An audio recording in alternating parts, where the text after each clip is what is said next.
కొత్తగా పెళ్లి చేసుకునే జంటలు పడకగదులు రతి క్రీడలో రెచ్చిపోతుంటారు.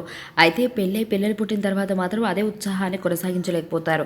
ఇంకా కొంతమంది పిల్లలు పుట్టాక ఆ కార్యానికి దూరం అయిపోతారు. దానికి అనేక కారణాలుంటాయి. పని ఒత్తిడి, ఇతర బాధ్యతలు, అనారోగ్య సమస్యలు, శారీరక అలసట, ఇలా చెప్పుకుంటూ పోతే ఏదో ఒక రీజన్తో ఆ కార్యాన్ని వాయిదా వేయడమో లేదా దాన్ని మర్చిపోవడమో చేస్తూ ఉంటారు చాలామంది. మరికొందరు పెళ్లి తర్వాత ఆ కార్యంలో పాల్గొనేందుకు అంత ఆసక్తి చూపరు. దాన్ని చాలా బోరింగ్గా ఫీల్ అవుతుంటారు. ఇంకా కొంతమంది అయితే నెలలో 1-2 సార్లు అది ఏదో నామమాత్రంగా పాల్గొంటారు. మరికొందరు అసలు ఆ కార్యం గురించి మర్చిపోతుంటారు. ఇంకా కొందరు వయసు పెరిగే కొద్దీ పడక గదిలో రొమాన్స్కి దూరంగా ఉండటము ఆరోగ్యానికి మేలని భావిస్తుంటారు. అయితే అన్నింటికీ అదే చక్కని మందని చాలామంది తెలుసుకోలేకపోతారు.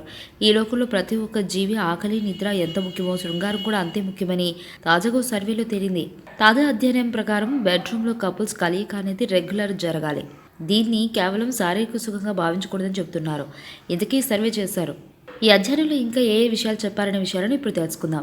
తాజా అధ్యయనం ప్రకారం బెడ్రూమ్లో కపుల్స్ ఆ కార్యంలో పాల్గొంటే ఒత్తిడి అనేది మటుమాయమవుతుంది. అంతేకాదు ఇమ్యూనిటీ పెరుగుతుంది, బీపీ తగ్గిపోతుంది, హార్ట్ అటాక్ ప్రాబ్లమ్స్ నుండి ఉపశమనం లభిస్తుంది. చాలామంది హెల్తీగా ఉండాలంటే డైటింగ్, జాగింగ్ రెగ్యులర్గా చేయాలని, అందుకు తగ్గ ఆహారాన్ని తీసుకోవాలని చెబుతుంటారు. కానీ అవి మాత్రమే కాకుండా మరో విషయం కూడా తెరపైకి తెచ్చారు పరిశోధకులు.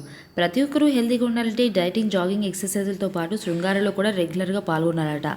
దీనివల్ల దీర్ఘకాలిక రోగాలు అనేవి అస్సలు దరిచేరవని స్పష్టమవుతుంది. న్యూ ఇంగ్లాండ్ రీసెర్చ్ ఇన్స్టిట్యూట్ పరిశోధనలో ప్రపంచవ్యాప్తంగా హార్ట్ ప్రాబ్లమ్స్ పెరిగినట్లుగా గుర్తించారు. 22 ఏళ్ల పాటు నిర్వహించిన ఈ అధ్యయనంలో 65 ఏళ్ల లోపు వయసున్న 1120 మంది మగవారు, ఆడవారి జీవనశైలిపై నిఘా పెట్టారు. వీరిలో ప్రతిరోజు ఎవరైతే శృంగారంలో పాల్గొన్నారో వారందరికీ హార్ట్ ప్రాబ్లమ్స్ అనేవి రాలేదట. అంతేకాదు ఇతర అనారోగ్య సమస్యలు కూడా తగ్గిపోయాయట. అదే సమయంలో అప్పుడప్పుడు శృంగారంలో పాల్గొనే వారికి సైతం మెరుగైన ఫలితాలే కనిపించాయట. ఎవరైతే వారంలో 1-2 సార్లు ఆ కార్యంలో పాల్గొన్నారో అలాంటి వారందరికీ హార్ట్ అటాక్ సమస్యలు ముప్పు 27% కంటే తక్కువగా నమోదైంది. అయితే అప్పుడప్పుడు శృంగారంలో పాల్గొనే వారికి మాత్రం దాదాపు 8% పెరిగినట్లు గుర్తించారు.